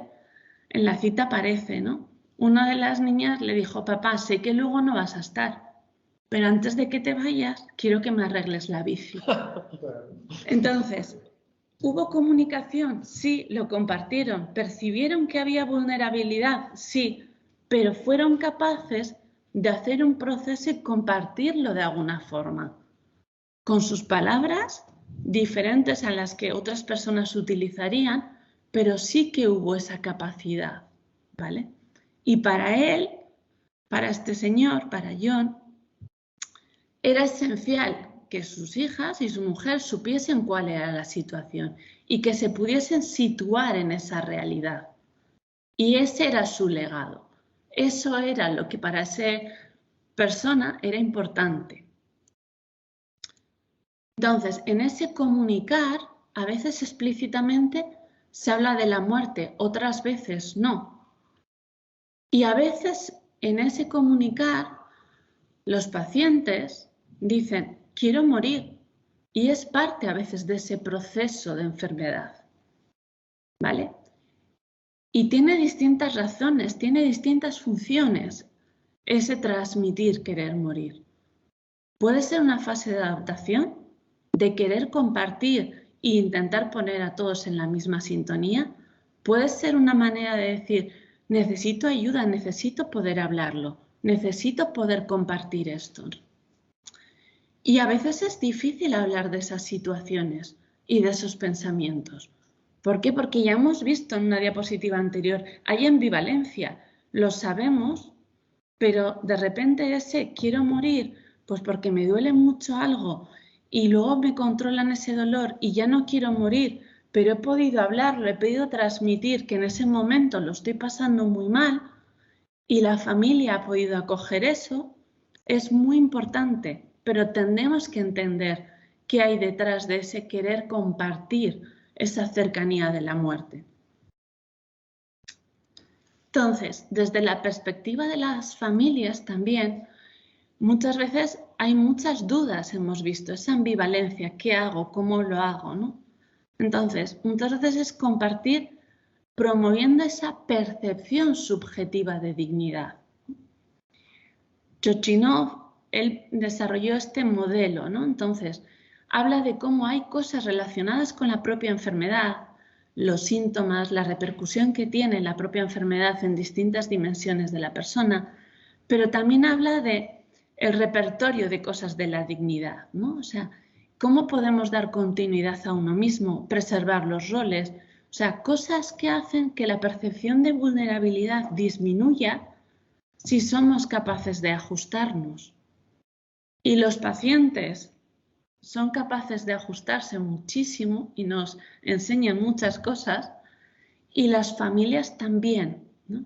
Entonces, en ese proceso, las familias y en ese compartir se pueden hacer muchas cosas. Y ese, por ejemplo, compartir o preservar un rol, me acordaba de una anécdota, ¿no? Que una señora ingresada que estaba en esta situación de enfermedad avanzada, ella estaba un poco enfadada porque su hija no le dejaba arreglar cosas. Y ella siempre había sido la que arreglaba los vestidos, las ropas, y ahora su hija le decía, no, no, mamá, te tienes que cuidar, estás muy débil, no puedes hacer esto, ¿no? Entonces, para tener continuidad y en ese rol y ella seguir sintiéndose válida, llegaron a un acuerdo, ¿vale? No vas a estar toda la tarde, pero te voy a traer un pantalón y arreglas el bajo de un pantalón. Entonces fue ese adaptar y sentir que dentro de que tengo unas limitaciones, tengo una vulnerabilidad, no estoy en mi casa, no tengo mi máquina de coser, ni puedo estar toda la tarde, pero sí que puedo hacer ese poco que ha sido importante en nuestra relación, en nuestra dinámica, en quién me siento yo, y hace que me sienta muy válida, muy digna, que perciba que sigo valiendo. Entonces hay pequeñas cosas que en el fondo son grandes cosas y que transforman ese proceso. Entonces en ese compartir, en el fondo, estamos hablando de un cuidado mutuo entre el paciente y la familia, ¿no? Que hemos dicho que van manejando la información, decidiendo compartir con miradas, con abrazos, con tactos, y al final lo que están haciendo es utilizar muchas cosas que tienen que ver con la actitud, con el comportamiento, con la compasión, que es diferente a esa sensación de pena. No estamos hablando de pena, estamos hablando de reconocer esa situación y tomar acciones para estar mejor. Y de ese diálogo, que ya hemos visto en distintos ejemplos que puede ser un diálogo muy, muy variado. Entonces, realmente ese ABC para manejar esa vulnerabilidad son la actitud, los comportamientos, la compasión y ese diálogo, pero con cosas muy concretas, con ejemplos y pinceladas que hemos dado. Y por último, solo quiero poner esta diapositiva porque en el fondo lo que pensaba mientras preparaba todas estas sesiones, que en el fondo es como una especie de baile. Hay distintos procesos, distintas personas, y en esa perspectiva familiar, muchas veces lo que se intenta es bailar juntos, como en esa imagen, y a veces nos pisamos y nos hacemos daño, pero podemos volver a seguir ajustando y bailando para no pisarnos y podemos conseguir tener una buena sintonía y una buena movilidad, un bonito baile, para que al final ambas partes y todas las partes involucradas alrededor reconozcan esa vulnerabilidad y la compartan, y de ahí también haya momentos de belleza. Y nada más. Muchas gracias.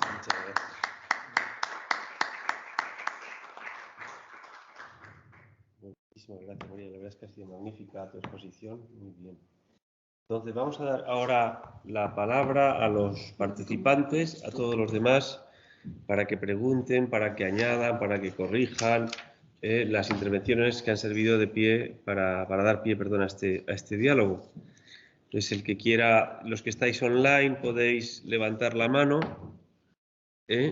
Esmeralda dice maravillosa exposición, y es verdad. Y voy a ver si puedo ver aquí los que preguntan, porque es que tengo que verlo aquí, me parece.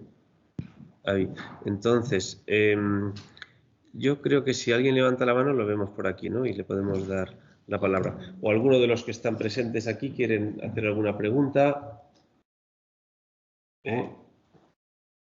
Hombre, a mí me ha parecido muy oportuno en las tres perspectivas, ¿no? Una perspectiva más teórica, otra perspectiva más práctica, a lo mejor médica, y luego también una visión desde lo que se llama terapia sistémica, ¿no? Que es ver la enfermedad dentro de un sistema familiar donde el paciente padece la enfermedad, pero la familia padece la enfermedad que está padeciendo el paciente.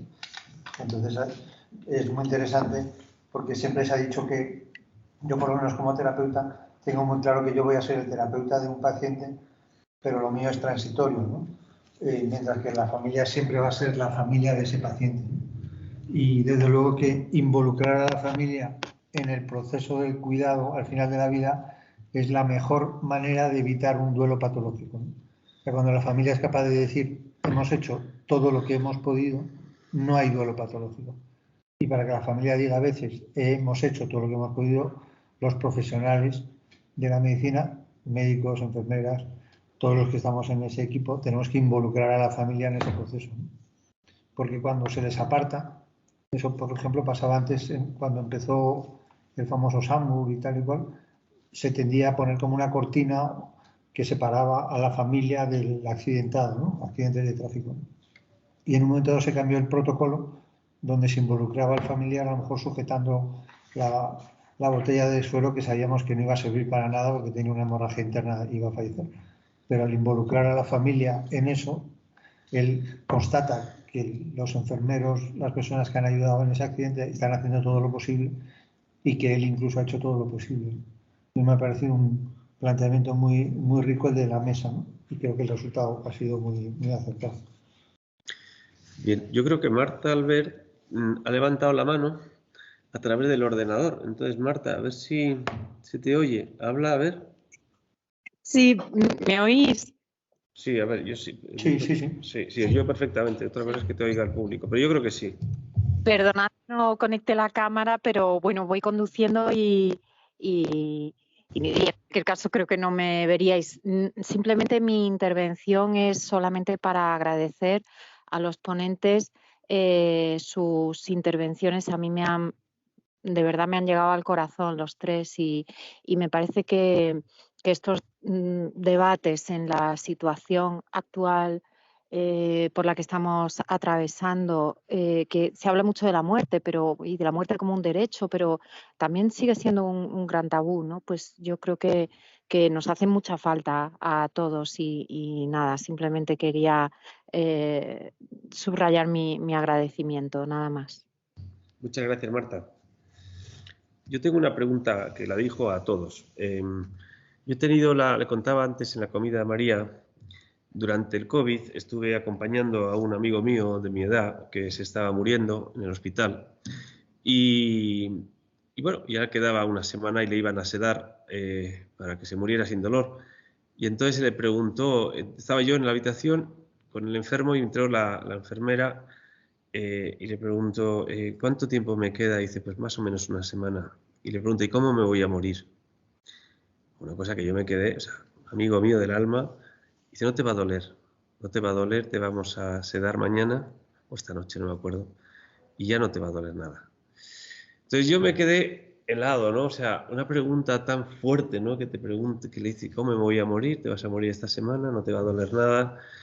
Entonces yo, la pregunta es, ¿cómo, o sea, bueno, le dijo la verdad, yo creo que lo agradeció, también lo sabía que se iba a morir, pero claro, cuando el personal sanitario transmite o informa al paciente de que se va a morir, ¿cómo se le dice también a los familiares? Si se dice el mismo mensaje al paciente que a los familiares. Esa es una pregunta, que se emiten distintos mensajes ante un mismo caso. a distintas personas. Y la segunda pregunta es, a ver, se me ha ido el santo al cielo, a ver si me acuerdo porque se me ha ido. La segunda pregunta, bueno, ya me acordaré, se me ha ido la vida, lo siento. Entonces, bueno, esta primera pregunta, si me puedes responder, a lo mejor... Lo de que se te dio el santo al cielo, ¿te refieres a tu amigo el que falleció? Sí, sí. Vamos a ver, yo creo que lo ha señalado muy bien María, ¿no? La comunicación es un arte y entonces en el arte pueden existir pues como indicaciones generales, protocolos generales, criterios generales como el de verdad soportable, pero esa soportabilidad es un poco individualizar al momento y a la persona, ¿no? Yo me acuerdo que en ese trabajo de tesis doctoral que hicimos en La Paz, al preguntar a los familiares sobre si deberíamos informar o no al paciente de la situación grave que tenía, el 75% de los familiares decían que no lo informen, ¿no? Y como los cuestionarios pues los hacíamos gente que nos dedicábamos a cuestionar y a hacer cuestionarios, a los mismos familiares les preguntábamos al final del cuestionario que en el caso de que si ellos estaban enfermos, a ellos les gustaría saber la enfermedad que tienen. Y ponía que en el 75% de los casos sí. Entonces es que no se lo digan, pero a mí sí me lo digan, por favor. Entonces, eso es una cosa típica de la familia, que tiende a sobreproteger al paciente, ¿no? Lo gracioso es que también había muchos pacientes que decían que no se lo digan a mi familiar para que no sufra, ¿no? Entonces, bueno, tú tienes que ver ahí el equilibrio, ¿no? Me parece que el ejemplo del final del baile es así. O sea, no hay que pisarse, pero cada uno tiene una cadencia, tiene un ritmo, y entonces pues el arte de la medicina es saber a quién tenemos delante y cómo podemos ayudarle a través de la comunicación, porque lo interesante, o sea, la antifragilidad aplicada a la comunicación es que no es que la comunicación sea terapéutica, o sea un derecho, sino que la propuesta es que la comunicación es terapéutica. En el psicoanálisis se dice que lo que no se habla estalla, ¿no? En la comunicación al final de la vida se dice que lo que no se comunica, tan gracioso como, vale, papá, te vas a morir, pero arréglame la bici, eso es tremendamente terapéutico, ¿no? Y ya me acuerdo de la pregunta.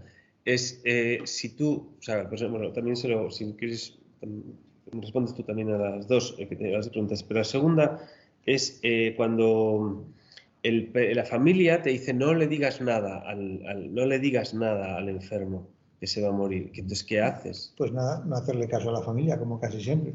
O sea, Sí. El paciente es el paciente y es el que está padeciendo y es el protagonista principal. Tú tienes que escuchar a la familia, pero hacer lo que el paciente, aquello que es más conveniente para el paciente. Hemos hablado de la verdad soportable, que es un término que a mí me encanta porque es mi tesis, pero también hay verdades insoportables. O sea, haciendo este trabajo, yo asistí a una entrevista después de una intervención quirúrgica a un chico joven, 14 años, un osteosarcoma, que quiere decir cáncer de hueso, una amputación de una pierna, y el cirujano al día siguiente de la amputación fue a ver al paciente y le dijo que la operación, por supuesto, a todos los cirujanos les sale muy bien, pero que habían encontrado metástasis y que tenía el tumor extendido por el cuerpo, ¿no? El cirujano salió por la puerta y el paciente salió por la ventana. Un ejemplo de verdad insoportable, ¿no? Entonces, hay que buscar siempre la soportabilidad. La familia te puede decir, pues dígaselo o no se lo diga. Vale, tú escuchas a la familia, pero luego tienes que actuar en función del paciente. Bueno, voy a pasar la palabra a María. Yo estoy completamente de acuerdo con lo que decía Jesús. Y creo que es que en el fondo es adaptarnos a las personas y a sus necesidades, ¿no? O sea, hay pacientes que necesitan tener todos los detalles y familias que no quieren todos los detalles y a veces al revés. Incluso distintos miembros de la misma familia te piden distinto grado de detalle de información. Hay gente que te dice, ya sé que está mal o no necesito más, y hay otro que te dice, ya, pero a ver, ¿en qué fase está? Entonces, ¿cuál es su analítica? Entonces, si has subido esto, significa que... O sea, hay gente que necesita muchísima información y gente que no. Entonces, es un arte. Y luego, respecto a las familias, pues sí, muchas veces son muy sobreprotectoras y yo me atrevería a decir que igual yo también lo sería como familiar, ¿no? O sea, yo me pongo en una situación y digo, "Ojo, pues a ver cómo lo manejamos, ¿no? Cómo compartir a veces malas noticias con los niños o con, ¿no?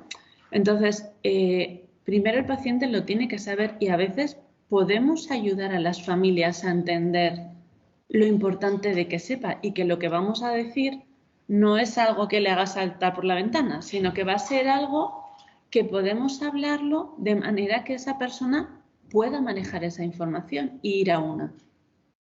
Porque a veces sí que podemos hacer incluso como de cauces de mediación para ayudar a que todos puedan hablar mínimamente de esa situación, ¿no? ¿Quieren intervenir los del público a través de internet? ¿Queréis hacer una pregunta? Mira, Óscar Vergara quiere hacer una pregunta. Óscar, cuando quieras. Sí, muchas gracias, Diego. He visto, Diego, ahí en relación con lo que acaban de exponer el profesor Poveda y la profesora Arantxa Mendi, estoy totalmente de acuerdo. Hay una pregunta en el chat, ¿no?, de Roberto, que pregunta: ¿y si el paciente no quiere saber lo que está en conexión con eso que se está diciendo y que va, digamos, en sintonía también con lo que han respondido mis compañeros de mesa, en el sentido de que en ese caso no hay que decirle nada? Es decir, si el paciente no quiere saber nada, pues no hay que decirle nada, y en ese sentido es un paciente que no soporta el conocimiento. La ley, efectivamente, es un derecho del paciente. La ley de autonomía del paciente, efectivamente, le da derecho a no saber nada, y bueno, pues es algo pues completamente legítimo.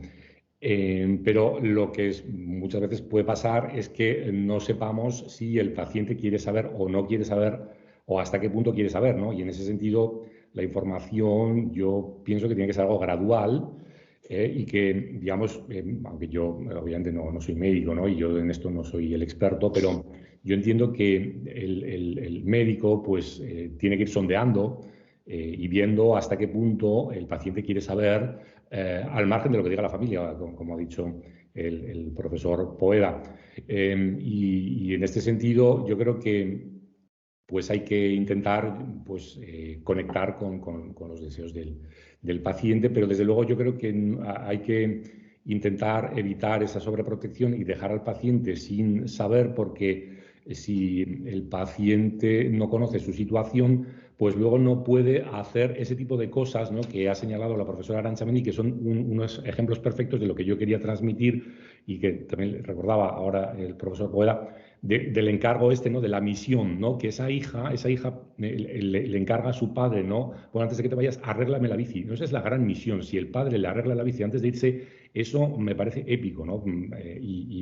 O en el caso de la señora a la que le trajo el pantalón, ¿no?, para cosérselo, ¿no? Esos son casos, ¿no?, de lo que yo quería decir, ¿no?, de esa misión, ¿no?, de que todavía hay algo que hacer, pero para eso es necesario que el paciente sepa en qué situación está, y si no lo sabe, bueno, hombre, si no quiere saberlo claramente, diciendo que usted no me diga nada, pues hombre, pues ya está, ¿no? Pero en caso de duda, yo creo que habría que intentar sondear hasta qué punto quiere saber, ¿no?, con ese concepto, ¿no?, que dice el profesor Poveda, ¿no?, de verdad soportable, ¿no? Hasta qué punto quiere saber. Entonces, yo creo que es un arte, ¿no?, saber hasta qué punto se puede llegar, ¿no? Pero, bueno, hay caso por caso, ¿no?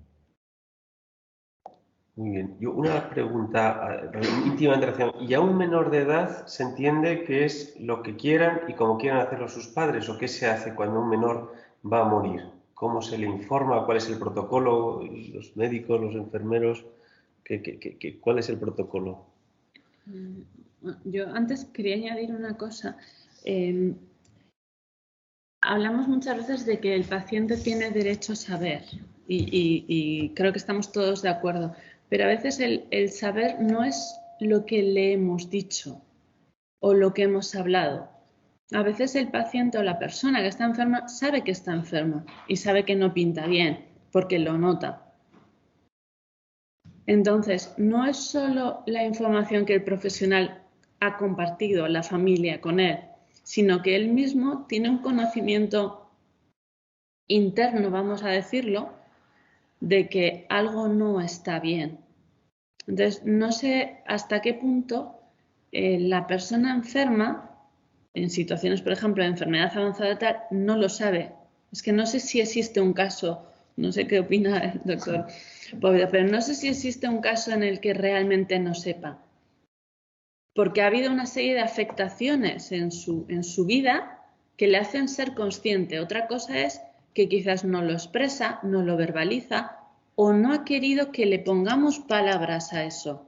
Pero conocedor es conocedor de esa verdad, me parece. No estoy de acuerdo. No. A ver. Porque hay mecanismos de defensa como el de la negación. Es un mecanismo de defensa como la evitación, en el fondo, de algo que te hace daño, ¿no? Recuerdo cuando estuve trabajando en La Paz, iba por el pasillo con el médico adjunto y era un médico que estaba ahí haciendo la tesis doctoral. No sé si era el último de la fila o por estar en oncología siniestro total. Tenía que hacer el diagnóstico diferencial. Pero en cualquiera de los casos íbamos con el adjunto y una mujer que estaba en oncología, o sea, más claro agua, no estaba en la planta de oncología, ¿no? Pues vino por el pasillo y le dijo al adjunto: doctor, dígame lo que tengo, ¿no? Y entonces el adjunto pues se vino para arriba, le dijo: pues un cáncer de mama con metástasis, y la señora se desfalleció, perdió el conocimiento, la llevamos a su cama que estaba al lado y cuando se recuperó fuimos a verla. ¿Qué tal está? Pues estoy mejor, estoy mejor. Entonces me van a seguir tratando la infección. Se llama mecanismo de defensa.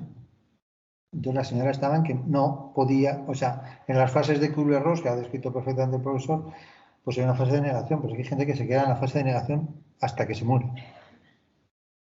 Entonces,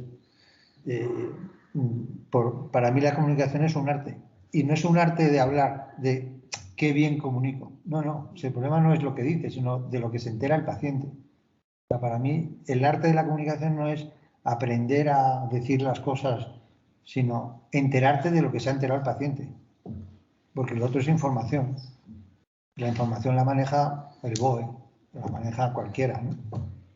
Pero la comunicación no es solo lo que uno dice, sino de lo que se entera el paciente. Ese es el arte de la comunicación. Bien, nos quedan 5 minutos. Interviene otra vez el profesor Vergara. Bueno, un momentito. Es que estaba levantando la mano, o es que no sé si no la ha bajado todavía. Ah, Óscar, ¿tú ibas a hablar? Pues no. Entonces, Perdón. vale. Usted se llama Gerardo Dueña. Sí, nos conocemos. Bueno, en esto que está, iba a decir otra cosa, pero en esto que preguntaba sobre si el paciente se entera o no se entera, yo tengo una experiencia personal reciente, porque a mi madre le detectaron un sarcoma, que os he explicado ya. El doctor Poveda lo que es, y posiblemente tenía afectado el hígado y tal y cual, la operaron porque tenía una fisura, y ella estaba con la recuperación, recuperándose de la pierna y estas cosas, y nada, se fue a su casa con sus muletas y tal y cual. Y a las 3 semanas fue al oncólogo, le hicieron un TAC, y entonces al final el oncólogo le dio los resultados y no estaba afectado el hígado había salido bien. Y entonces ella salió de la consulta, yo estaba en la primera, yo estuve tanto la primera vez como la segunda delante de la información, o sea, yo tenía la misma información que ella tenía, porque había dado el médico. Y ella salió desolada porque tenía cáncer de huesos. Y yo dije: no, pero si lo que ha dicho es que no tienes de hígado, que solamente es de huesos, que lo puede, o sea, lo que nos ha dicho es una buena noticia, ¿no? Y ya en ese momento, o sea, un mes después de la operación, fue cuando cayó en la cuenta en realidad de lo que tenía, aunque lo sabía, lo tenía, había firmado papel, y el médico se lo había dicho, y yo dije: es verdad, esto que decimos de la relación, o sea, es cierto, yo lo vi en primera persona, ¿no? Digo: es verdad, la gente no se entera, o no quiere enterarse, en realidad, ¿no? De alguna forma. Pero bueno, yo creo que también además el paciente tiene derecho a saber y derecho a no saber, o a saber lo que sea. Pero bueno, no era otra, es como una anécdota. Gerardo, si quieres quítate la mascarilla porque se te oye un poco rarísimo. Eso digo, puede ser una anécdota interesante.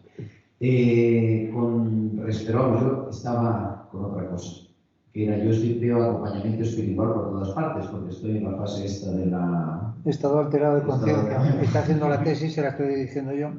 De conciencia sobre el acompañamiento espiritual, digo, qué importante es esto. Pero me preguntaba, y paso a los ponentes, ¿no? Hemos hablado de la importancia, evidentemente, de cómo la vulnerabilidad afecta al que se muere, es evidente, cómo afecta a la familia, pero también cómo afecta al profesional. Yo creo que es importante, ¿no? Porque cuando estamos, yo no constantemente, pero con cierta frecuencia, en contacto con pacientes que se están muriendo, creo que eso también a mí me afecta a mi propia vulnerabilidad y lo tengo que saber gestionar, lo tengo que saber, me hace que me haga crecer, ¿no? No sé, quería escuchar una palabra sobre eso, si puede ser. Muchas gracias. Pues a ver, ¿quién Bueno, quiere? hay una cosa que se llama grupos Bali, que es como una especie de grupos que se hacen que hacemos los médicos y los equipos terapéuticos, enfermeras, psicólogos, tal cual, para reencuadrar todo ese impacto que va dejando la enfermedad, ¿no? Y eso es muy típico, o sea, muchos profesionales que estamos en el ámbito de la vida y la muerte, pues tenemos luego que reencuadrar nuestro duelo, ¿no? Lo que pasa es que el duelo es totalmente distinto, ¿no? A veces los médicos y las enfermeras somos un poco psicopatones, ¿no? Psicópatas son los que se caracterizan porque no expresan sus sentimientos, sino que hacen lo que tienen que hacer, ¿no?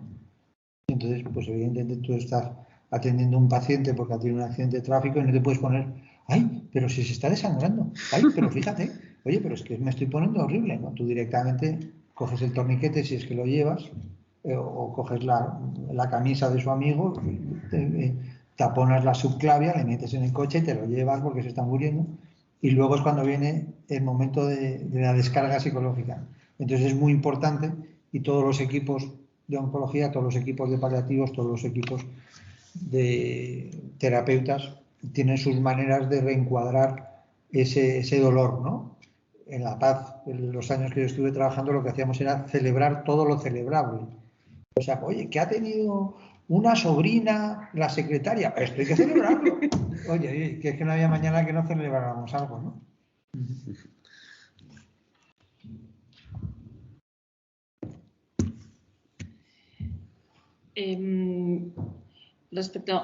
Primero quizás quería matizar que cuando me refería a que el paciente muchas veces sabe, aunque no tenga la información, no me refiero a que no haya fases de negación, pero muchas veces los pacientes dan la vuelta y que a veces, desde la perspectiva profesional, le damos mucha importancia a las palabras que hemos utilizado y la persona, por cómo le miramos, cómo le tratamos, sabe. Otra cosa es que utilice unos mecanismos de protección, porque está decidiendo que no quiere afrontar eso, pero implícitamente hay cosas que las sabe.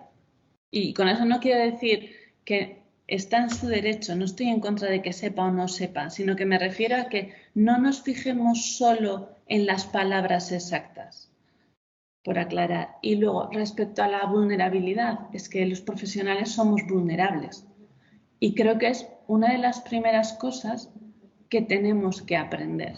Porque muchas veces en nuestras formaciones académicas se nos ha enseñado a taponar, hacer, acompañar, pero a los demás o hacia afuera. Pero si nosotros no trabajamos nuestra propia individualidad, no vamos a poder seguir haciendo eso. Aparte de celebrar muchas cosas, creo que también es una forma de aceptar primero nuestras propias emociones y nos afectan los casos. Y aprender poco a poco a hacer pequeños cierres. Y pequeños cierres significa a veces reconocer que uno se ha sentido conmovido en una situación y aceptarla antes de entrar en la siguiente habitación, aunque sea 5 minutos. Pero darte la posibilidad de decir, soy vulnerable a esta situación, me está afectando, reconozco que me he sentido identificada con esa situación o que no estaba preparada para esto que ha ocurrido, aceptarlo y decirle, vale, lo reconozco, de momento lo compartimento en una parte de mí para poder entrar con un mínimo organizado en la siguiente habitación, que es otra persona, otra familia con otras necesidades. Y luego hay que trabajar esa parte que hemos compartimentado. Pero somos vulnerables y lo tenemos que trabajar. Y luego también una cosa que en estudios que estamos haciendo, ¿no? En Atlantes hemos visto es que como profesionales, la gratitud que a veces los pacientes y las familias nos transmiten también nos ayuda. No lo buscamos y a veces nos incomoda un poquito porque solo estamos haciendo nuestro trabajo y no nos gusta a veces que nos den las gracias por ello. Pero también nos ayuda a decir, jo, pues cosas que hacemos valen. Y también ayuda a tener esa visión también un poco positiva, ¿no?, de las cosas. Entonces, efectivamente, como profesionales tenemos que ir trabajándolo y tenemos que seguir aprendiendo. Muy bien, si no hay ninguna pregunta más, damos por concluida la sesión de hoy. Les agradezco muchísimo su asistencia y su participación.